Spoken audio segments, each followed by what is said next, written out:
Here are 3 ways to procrastinate. Number 1, when you have something that you need to do, first think about another thing that you could do and feel if you'd rather do that. If not, then think about another thing and another thing until you feel like you have to do something else.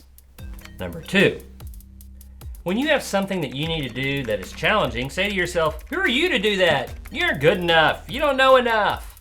Number 3, when you have something that you need to do, pull out TikTok. Now, why in the world do you want to procrastinate? Stick around and I'll tell you how to use these strategies in a positive way.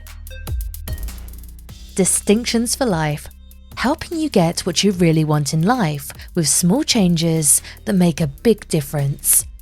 Welcome to Distinctions for Life, where I help you get what you really want in life with small changes that make a big difference. I'm your host, Ron Davis. If you would like more advice, visit my website at distinctionsforlife.tv. Here are a few DFL maxims. The person with the most behavioral flexibility controls the interaction. Given multiple options or resources in a particular situation, you will pick the one that is best for you. If you have only one behavior option or resource, you will use it even if it's a bad choice. When you run out of choices, you will freeze and your mind will go blank. I was chillingly reminded of these maxims when watching the Netflix documentary about Jeffrey Epstein. Listening to those young girls talk about their experiences and how they would realize that they should stop doing what he was asking, that it was more than they'd agreed to and it was wrong, but they just froze and kept doing something they wanted to stop. Now it is easy to say, oh, I'd cuss that guy out and leave. Or we might empathize and say that when you're afraid, you keep doing something in order not to get hurt. And both of those are possibilities. But I remember one of the experts on abuse saying that they were 14-year-old girls and they just didn't know what to do. And that clicked with me. Because I understand what happens when I only know one thing to do. I'm likely just to keep doing that thing even if I don't want to, because it's the only thing I know.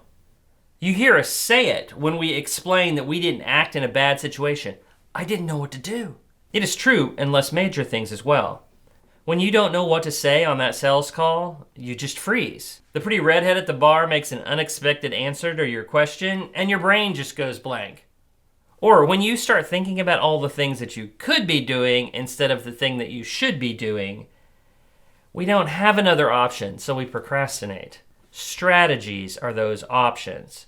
Strategies are processes that get an outcome. They are generally neither good or bad in and of themselves. Rather, the outcome is good or bad. I mentioned last week that we need to learn some new strategies so that we can have more choices. Let me ask you, are there things that you keep doing that you don't want to do? Maybe it's buying candy bars in the checkout line while on a diet, or spending money on shoes that you don't need. What if you applied the same strategy to that action that you learned from procrastination? Look at the candy bar and think, what would I rather buy? The next thing you think about not good enough, try another and another until you find something that you want more. Or the line moves and you've procrastinated on that decision too long. Remember, strategies can be internal or external. If you have problems with the candy checkout lines, pull out TikTok while you're waiting. Let your mind know that you have more options. Applying strategies that you already know is just one way to learn a new strategy. Another is to ask other people what they do. I was teaching this material to a mastermind group and I got the TikTok example when I asked, what is an external strategy for procrastination? One of the people in the group immediately suggested this one. Some other external strategies were filling your schedule so that you don't have any time to do what you should. Forgetting or not even remembering to do a thing. Relating to the forgetting is not having a strategy for getting important but not urgent things done. We all have strategies for procrastination. What's yours? Question of the day. What is your strategy for procrastination? Leave an answer in the comments and also talk about how it could be used for a positive outcome. Thanks for watching today. If you liked what you saw, give me a thumbs up. This channel is all about helping you get what you really want in life with small changes that make a big difference. Until next time, I'm Ron Davis. I'm gonna move over here just a little bit.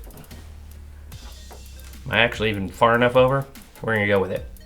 What if you applied the same strategy to number one? When you have to do, oh crap. I worked on rewriting this like a dozen times, but it's still hard to say.